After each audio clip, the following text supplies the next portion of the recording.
Ancestors of today's fishermen had been catching here fish and marine animals for many centuries. Vigorous people with strong characters, pioneers of the Russian North that enriched our world with Lomonosov, Dezhnov, Khabatov, and many others. People united by a glorious name, Pomor. Pomors have always been using stationary trap nets. The installation site is called Tanya. It's an ancient word. The sign's design has to do with flood and ebb tides. During high tide, fish, mostly Atlantic and humpback salmon, come closer to the shore for feeding. With the ebb, they return back to deep waters, passing through the trap. Fish come when the tide is at its highest, all the way to the coast. With the ebb, they start going this way. They come into the neck part and remain there because they cannot leave this pot. This is called a pot. Being a fisherman runs in Yakov Papo's family. He's been working on Tanya Big Kidi for 16 years, from spring till autumn. It's September now, and the net fishing season is coming to an end. Tomorrow, for the first time this summer, Yakov will finally go on a vacation. Back home, in the ancient Pomor village, Koida, he has a wife. Well, of course I get worried. Anything can happen. How are they? How's their health and everything?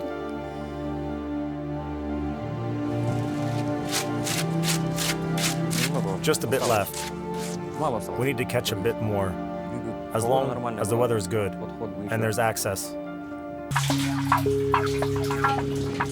The end of the fishing season is close, and the fish is getting sparse. But in the beginning, especially during the humpback salmon run, the fish processing room is buzzing with work 24/7. Fishermen don't sleep for days at a time. When there's a lot of humpback coming, it's 10 to 12. Collecting it doesn't take long, but we have to process it. It used to take 10 to 12 hours only to process it. I mean, now we're freezing it. But previously, we had to prepare it. And then, all you can do is crawl into bed. So, we are putting fish into the fridge and freezing it. It's minus 15 to 18 degrees, up to minus 20. It stays there for 24 hours, and then we pack it.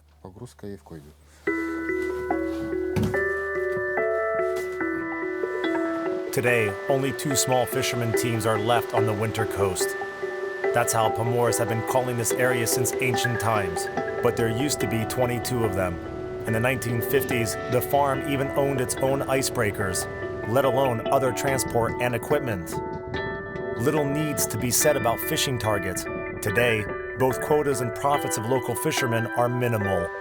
Finding a job in the traditionally rich and hard-working Russian North is really hard. I mean, it goes without saying. Our grandfathers were fishing. Everyone was fishing. Some sailed on vessels, some had smaller boats. My father and my mother, too, were fishing, both on the shore and at sea. Busy work makes the day fly by. The fishermen have only several hours to deal with other tasks which are divided among the group. Their small house makes for a cozy dwelling where everyone has his job and his place. Yes, kitchen is my responsibility. This is my duty. Cleaning dishes, cooking, tidying up the house too. Sometimes guys would help me brush the floor or clean the table. Well, if you want to live nicely, you need to maintain order. To live autonomously, you need to fix whatever gets broken. Yuri is responsible for all machinery in Big Kidi.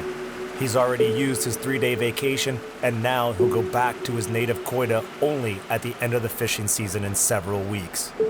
Yuri is a local Edison, though, very humble. I basically taught myself. By profession, I'm a lathe operator and a tractor driver, and the rest electric works, diesel engines, refrigerators. I taught myself, not adding anything. No spices, no potatoes, only fish. So, we need to wait till it boils, then let it boil for 25 to 30 minutes, and the fish soup is ready. Records and papers are in Valery's hands, which makes a lot of sense as he's the foreman. He has to count and register the catch not only for his own team, but also for their neighbors. But with all the yummy smell of Pomor fish soup wafting through the house, writing is not that easy. Yeah, away from the family. And in the past, the kids were small, and they would stay with my wife. So you go somewhere on the Kanan Peninsula for 4 months. 4 months? Yes. There was nothing there. Only letters, and that's it.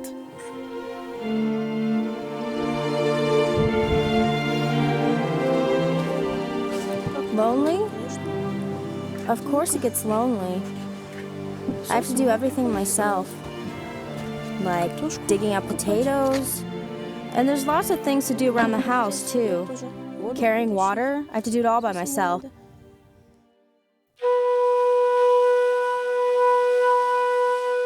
Life of Pomor people is a lot about staying apart. It's been like this throughout the history. Men simply didn't have time to come home, but Yakov's children occasionally came to visit their father. Those times were especially troubling for him. You have to keep a strict hand over them. Mountains over there are really steep, and the bog has to be off limits. They should always stay in my reach. Yes, in my reach. A windy northern night is settling over Big Kedi. But there's a place to take shelter. The fishing house is made warm with a fireplace, and fishing soup is steaming on the table. Time to enjoy dinner. With their hectic work hours, fishermen never have a proper lunch. You know what? Since you are going home tomorrow, I'll check our food supplies.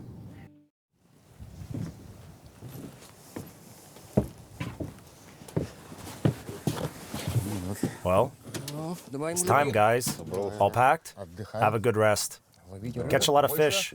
Sure, enjoy your break. Say hi to everyone. I'll say hi to whoever I meet. And don't forget to come back in 3 days. I'll rest for 3 days and don't get bored. The least likely thing. Okay then, let's get it over with. Get a good catch.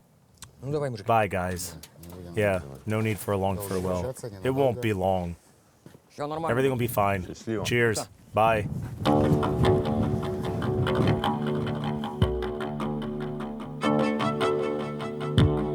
For 3 days, Valery and Yuri will take care of everything by themselves. And Yakov is facing a long journey back to their native village, Koida, located 30 kilometers away. It might seem like a short way, but in reality it takes half a day. First, driving the tractor along the coast, and then waiting several hours for the high tide to take a boat ride straight to Koida.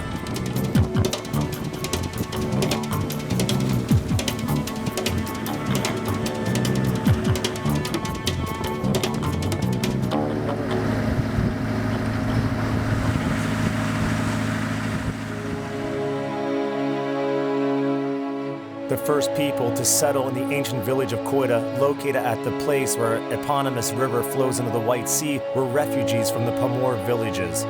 In the early 18th century, in the course of the Great Northern War, Pomor lands were often invaded by Swedes. Losing everything they owned, people were forced to move to a more hard-to-reach area. That's how, in 1701, first inhabitants of Koida, Semyon Karelsky and Ivan Maligan, came to live here. Records from those times describe it in this way. They have found their abode in 2 houses, in a desolate place abound with gorges and ravines, right at the sea for better and closer access to fish and blubber. Maligan is the most popular second name in Koida. The family line that started with one of the village founders, Ivan Maligan, has grown to such an extent that probably all Koida residents, without exception, are related to each other, however distantly.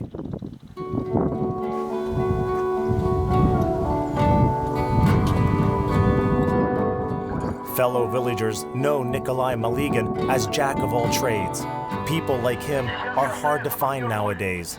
Gifted by nature, he used to construct houses, sew boats, manufacture furniture, and build masonry ovens. Unfortunately, a serious illness has left Nikolai incapable of doing almost any job. Still, he keeps memory of Koida, knowing more than anyone about Pomors. Everyone's Maligan in our family. Everyone from both sides. All Maligan. My paternal grandmother had 14 children. 4 died as infants, but she brought up the other 10, and everyone had children of their own.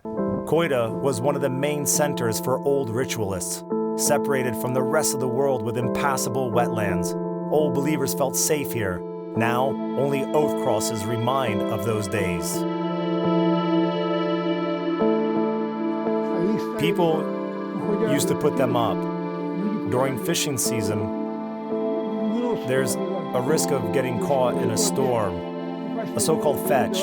Fetch means it fetches you off and takes far away from the land. So people were giving promises or oaths with a prayer and everything saying, if we return, we put up a cross in this place and in that place. And they always kept their promise. First thing after coming back from fishing, go to church without even visiting home first, to hold a service for their surviving, and then the cross. They always kept their promise. In the early 20th century, an Old Believers temple was built here on villagers' donations. In the Soviet times, it was turned into a convenience store. To this day, there's no temple in Koida.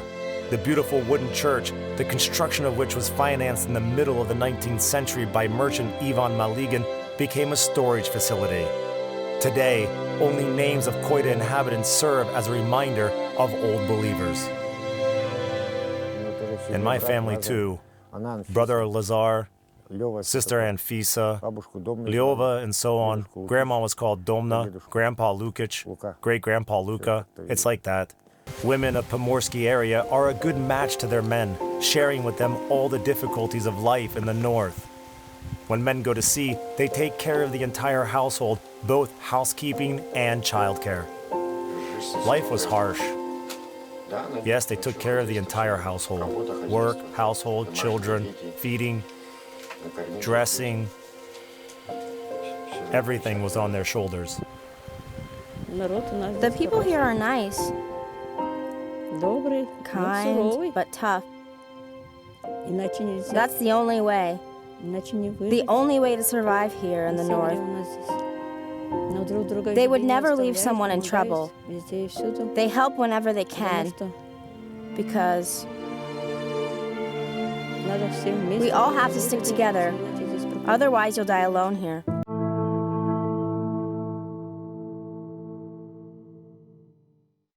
Stretching for dozens of kilometers around Koida are bogs, paradise for berries, and women need to gather enough of them to last for the entire winter.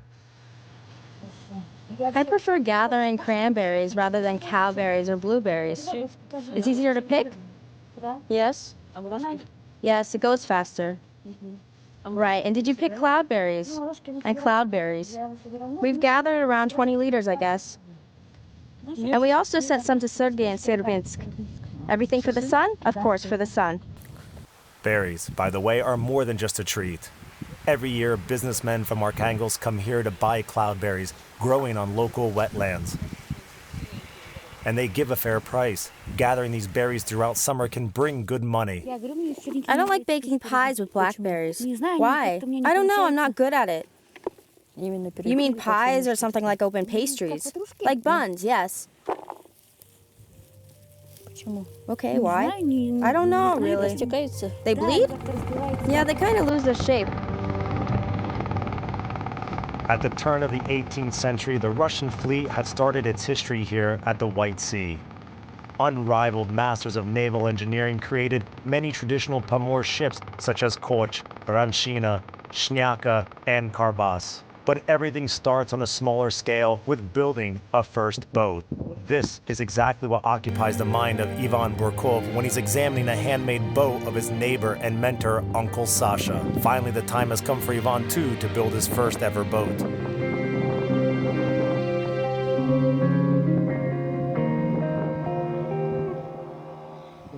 Okay, Ivan, let's fix the keel. We need to put a wedge in here. Okay. It's not loose now. Good. Now we need to take a string and set up a plumb bob. This is a necessary step.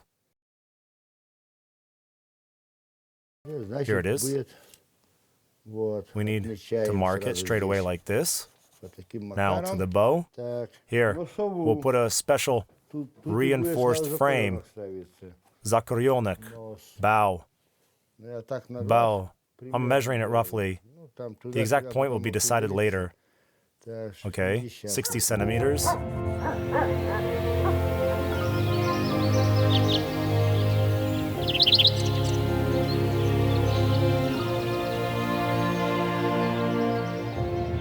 Tomorrow, Oleg is going to trawl flatfish. That's another traditional Pomor type of fishing, but it's too difficult for one person. So Oleg is taking his friend Misha and his all-time companion dog, Lotsman, with him.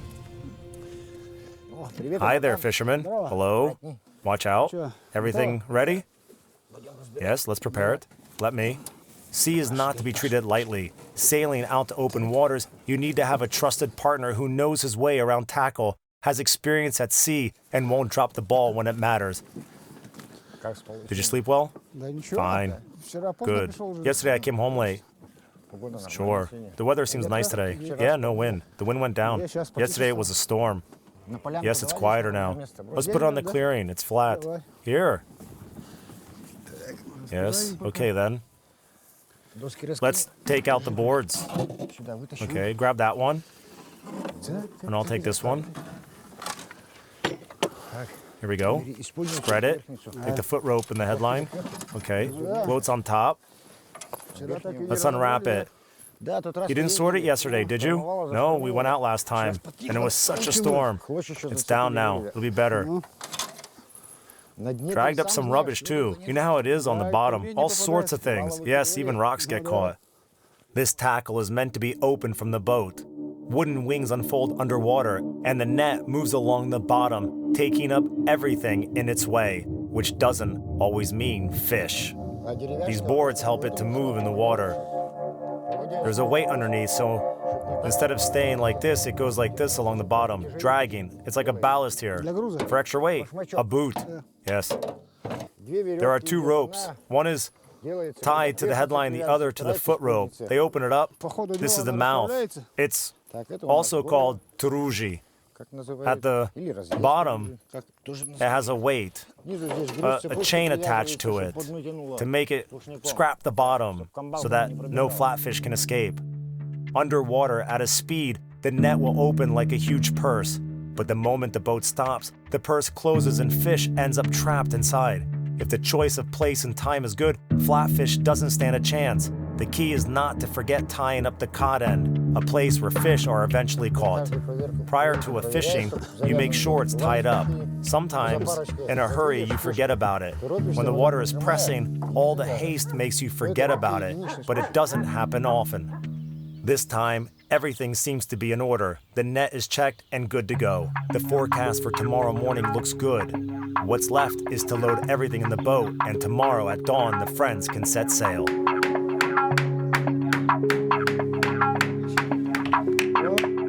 The science of shipbuilding is a tricky thing, and Ivan cannot get the hang of it right away. You know what, buddy boy? I think you weren't paying attention in shop class. Shop class? No. I got an A in shop class. Pomor mariners had very high expectations from vessels. In the short Arctic summer, they were supposed to cover thousands of miles in complicated ice conditions and strong storms. The next step of building a boat is attaching the planks, and that's where pincers come into play. These are pincers. Let's shake off the dust. They need to be put to work. Harder, harder. Good. See? It's tight. And you always need to touch it there. Okay? Check if it went in and did the job. That's the idea. Almost half a boat is built. Uncle Sasha is exaggerating. Most of the work is yet to be done, and Ivan will have time to get sick and tired of it. But for today, the lesson's over. Both of them need to get a good night's sleep. Early tomorrow morning, the mentor and his student will go to sea to fish herring. And who'd be the one with a bigger catch, Oleg and Mikhail or Uncle Sasha and Ivan, will also become clear tomorrow. Waiting for a new day, Koida peacefully goes to sleep. Nights are growing colder, and far away in the sky, Aurora Borealis is lighting up. The breathing of the advancing winter can be felt here as early as in the beginning of September, although nights are still short like in summer. The next morning, Uncle Sasha and Ivan are preparing to set sail. Weather suddenly becomes calm and windless. Still, in these parts, everything can rapidly change in a matter of 1 hour. Well, okay then. First, take the net. The net? Yes, well, put at the bottom. Okay. It'll be handier later. Out there on the wave, it's hard to sort through stuff in the boat. Pomors have found their place in the history as unequaled navigators. Sailing since the 12th century, Pomors went beyond the expanses of their home, the white and barren seas. These northern mariners also knew secrets of many waterways in Kara, Norwegian, and Greenland seas. Yes, they knew seas really well. My grandfather used to be a barreler.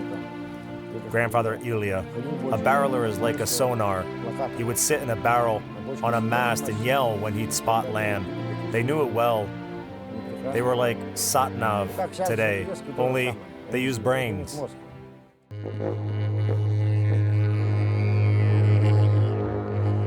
Sailing out to sea and coming back, Koida people fully depend on the ebbs and flows. Apart from the fact that everyday tides experience a time shift, there's also high and low waters. They correspond to the force of the tide, which differs around the lunar cycle. Twice a month, water levels significantly drop, making a time frame for coming out of the river much shorter. Uncle Sasha and Ivan have to hurry. As my grandma used to say, before any work you need to ask God for a blessing and say a short prayer. Of course, there were some old beliefs, like when you enter the sea, you need to throw a silver coin as a gift to it every time you go to sea.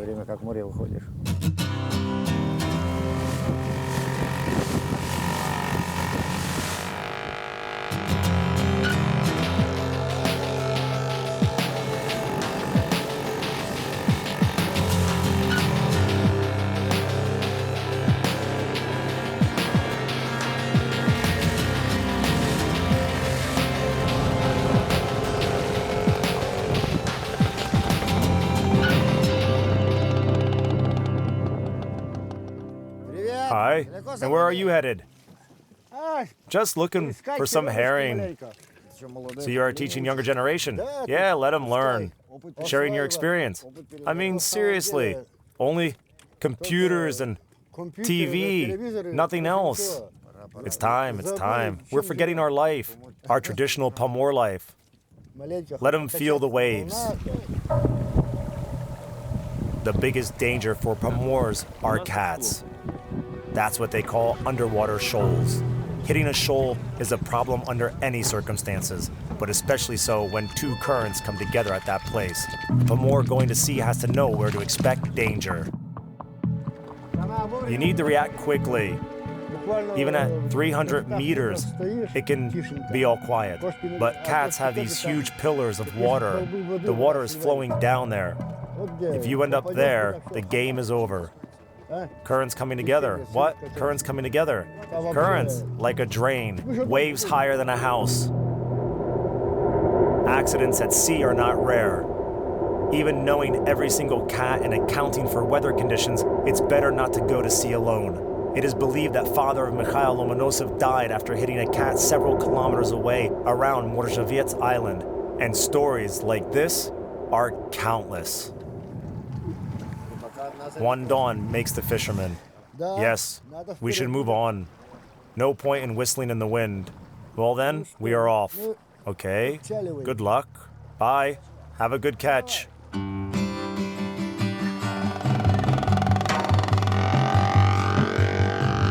After agreeing to keep each other in sight, fishermen head off in opposite directions.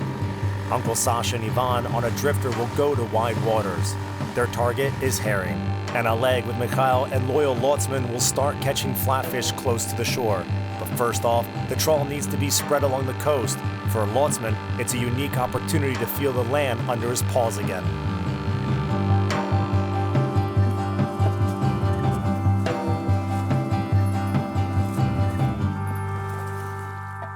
Lotsman, come on, land, go to land. Come on, come on. Go, Misha, pull it up higher. What? Pull it up higher. I'm gonna unfold it. It's the wrong way. Turn over the board. Meanwhile, Uncle Sasha and Ivan set anchor in deep waters. And then comes the rig. It's untied. Good. Tied to the ears. Where's your end? Here it is. Okay. Where should I tie it? Tie it like this. To the edge. Here. Yes, look here. Where? Over here. Yes, yes, yes. Pull it through and then like this. 2 times. Good. Tightening up the knot now. Did you see it? No, I didn't notice. Drift is a stationary net held at one place with an anchor. Sometimes 2 anchors can be used. Underwater, drift net is opened up with the help of wooden ears and a float bobbing on the waves. Casting off the float. Okay, to open it up, it starts opening up. Okay, like this. If you don't put up the floats, it wouldn't open up. Half of the drift net would be crumbled. And also, it should be kept clean from all sorts of twigs and things like that. Sure, harder, it'll hold. You see, it can get all tangled. Mission accomplished. The only thing left for fishermen now is to wait for a catch. If there'll be any. And that's how you set it. Then you go down about 100 meters and set one more. Usually when you go fishing for yourself, you put up 3 walls. Try to do it in a checkered pattern. Okay. Because herring is a schooling fish, it could swim nearby and miss it. Sometimes it can hit the very edge, 3 or 4 meters of the net. And the rest of it would be completely empty, not a single living thing. Meanwhile, the trawl of Oleg and Mikhail is spread out along the coast. They too need to start fishing already. It obviously makes Lotsman unhappy. Come here. He'll get here. Such a skipjack. I can hold it. Here, pull him in. We need to get him in here. You get it in, and then we'll start steering. I'll go there. Get him. Here, come here. Come over here. Good. Heave up the anchor then. Sure, sure. Time to move on along the shore. The boat tows the trawl, which is spread along the bottom. There's no way to know if it's collecting fish or rocks.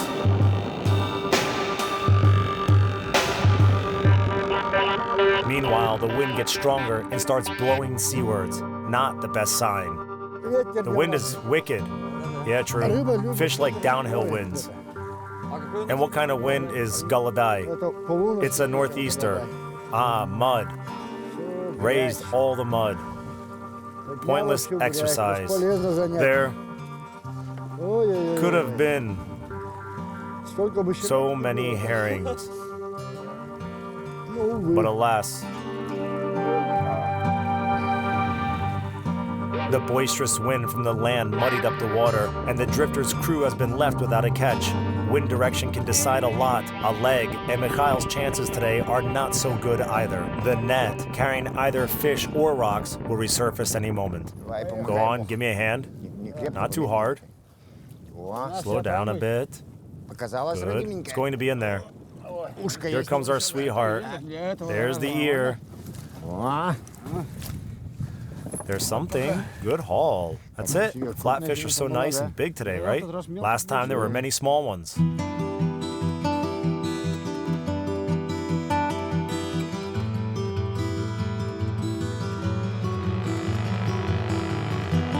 Still, despite the Galadai wind, the fishermen won't go home empty-handed.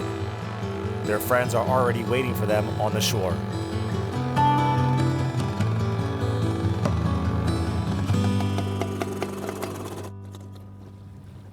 Well, thank God. You're back. Finally showed up. How's your catch? It's you. You have a catch. We are at all zeros. Not one head.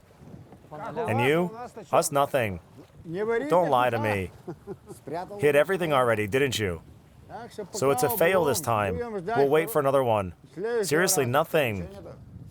We'll get a ton next time. Lotsman's enjoying his own meeting. His blonde girlfriend doesn't share his passion for the sea and is crazy happy to see him on land. Dear, dear, dear, dear. What? Just look at them. They're even rubbing our face in it. What shall we do with them, Ivan? I don't know. Nothing. No small ones today. You need to be punished. Oh yeah, brutally. The punishment is an evening meal. The treat is on the one with the catch. With Pomor fish soup and other appetizers on the table, it's time to relax and dream about the future. And the future is the approaching winter. Fishermen already look forward to it. You go to the river in winter, and it's pitch black. It's nice to go on boat in winter, but the whole village is there. True, day and night. From 5 to 80 years old. Everyone's at the river. We would sit there with fishing rods, be it ebb or flow, doesn't matter. Sometimes you can sit for 8 hours at a time. If the fish are biting, you can sit there for half a day or even longer. My personal record is 758 navaga in one day. And with the smelt, I got 256 of them in one go. The river is perfect for catching smelt and navaga, and it's close. If you are not lazy, you fish and you catch a lot. You can catch a lot. Navaga are many, and every year you can catch a lot. After visiting home, fisherman Yakov is getting ready to return to work. Just like that, his vacation came to an end. Ludmila is the sole master of the household again. Tomorrow, her husband will set off on the road again, but it's only tomorrow, and today they are having a small feast, a goose soup and freshly pickled cucumbers from the model garden grown by the wife. They help me. My husband helps me when he comes, and my son comes to help me too. I'm not much of help here. When I come, it's one thing after another, and then I need to leave again. But mostly, yes, alone. Alone, yes. Today is a farewell day in Koida. Once every 6 weeks, Belamoria's ship stops by the village. It's the only connection to the world available to the local people. Previously, they could afford flying on a biplane, but sadly those days are gone. Ivan is going to Arkhangelsk for studying. Oleg and Mikhail are leaving to visit their families. And Yakov is taking a Pomor Karbas to return to his team in Big Kidi. They need to reach the fishing target despite the weather. But this goodbye is not for long. The winter will come soon and bury Pomor cabins in snow. Plenty of fish will enter the frozen river. Then every villager will be able to angle as much as he wants to, and getting together on the ice over their favorite pastime will be fishermen, strong-willed people of the water, the Pomors.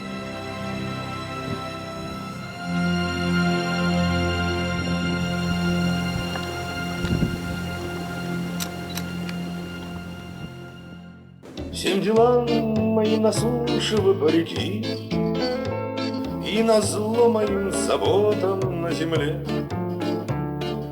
Вы возьмите меня в море, моряки, я все вахты отстаю на корабле.